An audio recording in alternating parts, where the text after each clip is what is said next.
جی way forward پہ آنے سے پہلے میں صرف ایک اور کانسیکوینس اسٹیبلشمنٹ کی پالیٹکس کے اندر انوالومنٹ کے حوالے سے آپ کے سامنے رکھنا چاہوں گا. غور طلب ہے کہ ان کی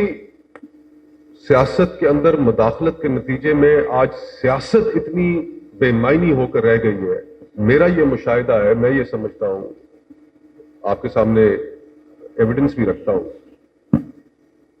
کہ جو آج ہم پورے ملک میں نیشنلی ہوتا ہوا دیکھ رہے ہیں یہ بلوچستان میں بہت عرصے سے چل رہا ہے. اور جب لوگوں کا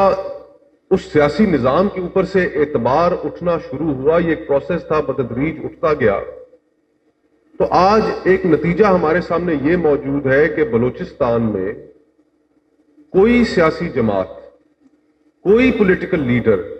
وہاں پر اتنا بڑا کراؤڈ اکٹھا نہیں کر سکتا جتنا ہماری بیٹی مہرنگ کر سکتی ہے. آج اس کو جو لوگوں کا اعتماد حاصل ہے بلوچستان میں, وہ کسی سیاسی رہنما کو وہاں کے جو اس پروسیس کے ساتھ, پولیٹیکل پروسیس کے ساتھ جڑا ہوا ہے, اس کو نہیں. اسی طرح آپ خیبر پختونخوا کی طرف آ جائیے. جب سیاست بے معنی ہونا شروع ہوئی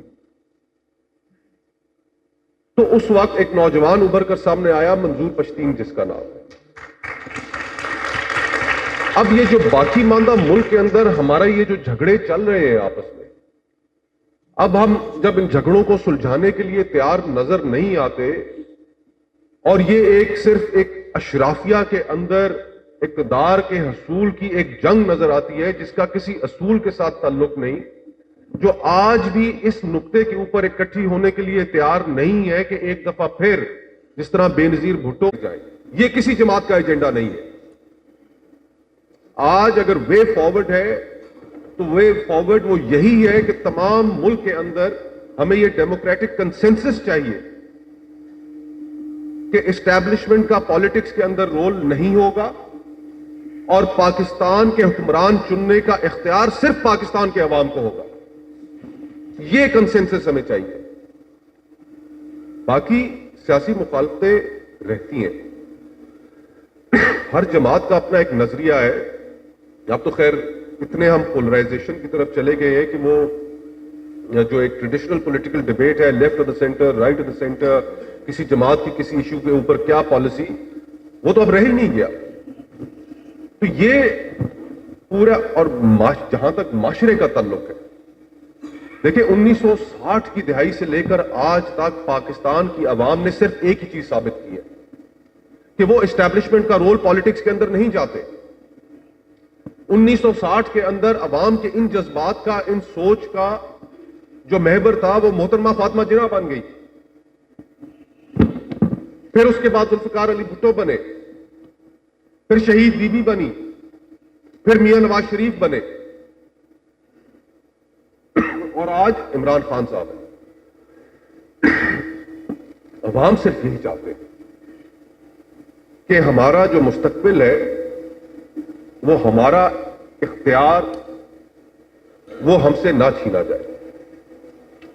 ہم سیاستدان ہمیشہ پولیٹیکل انٹرسٹ کے لیے, اقتدار کے لیے عوام کو استعمال کر کے, ان کی اس سوچ کو استعمال کر کے اقتدار حاصل کرنے کا ایک ذریعہ سمجھتے ہیں, اور اس کے بعد ہماری کمٹمنٹ ختم ہو جاتی ہے. وے فارورڈ آج صرف یہی ہے کہ تحریک انصاف, بلا شبہ عمران خان صاحب اس ملک کے مقبول ترین لیڈر ہیں اس وقت. تحریک انصاف کی سیاست کے اندر اس نقطے کے اوپر اتفاق ضروری ہے, عمران خان صاحب کی جانب سے ضروری ہے. باقی جماعت کے اندر تو اس وقت کوئی ایک نارتھ جا رہا ہے, ایک ساؤتھ جا رہا ہے, ایک ایسٹ جا رہا ہے, ایک ویسٹ جا رہا ہے, کہ ان کی جو تگ و دو ہے, جن مشکلات سے وہ گزرے,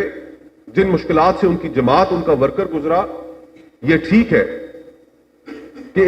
تحریک انصاف کے ورکر سے احتجاجوں کے دوران غلطیاں ہوئیں, اس بات کو بھی ہمیں ماننا پڑے گا. لیکن ساتھ ہی ساتھ ہمیں اس بات کو بھی تسلیم کرنا پڑے گا کہ وہ پروسیکیوشن ضرور ہونی چاہیے تھی, پرسیکیوشن میں نہیں بدلنی چاہیے تھی. چادر اور چار دیواری کا تقدس جس طریقے سے پورے ملک کے اندر پامال کیا گیا, جو لوگوں کے ساتھ تحریک انصاف کے ورکرز کے ساتھ ہوا، ہم بطور سیاسی ورکر میں آپ سے اس چیز کی ہمدردی رکھتا ہوں، لیکن میں یہ کلیئرٹی بھی چاہتا ہوں بطور ایک پاکستانی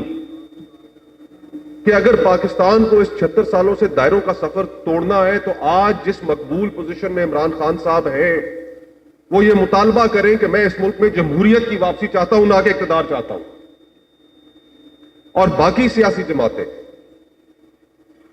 اگر پاکستان کے مستقبل کو وہ بچانا چاہتے ہیں، سیکیور کرنا چاہتے ہیں، تو انہیں بھی اپنی وہی میثاق جمہوریت میں کی گئی جو وعدے تھے اس قوم کے ساتھ، وہ میثاق جمہوریت جو ڈاکیومنٹ تھا وہ اس قوم کے ساتھ ایک وعدہ تھا. اس وعدے کو برباد تو کر دیا، ان کے سیاسی عمل اس بات کا گواہ ہے، لیکن ہمیں صرف اس ایک چیز پر اتفاق کرنا ہوگا، اس میثاق جمہوریت کی آپ تحریک انصاف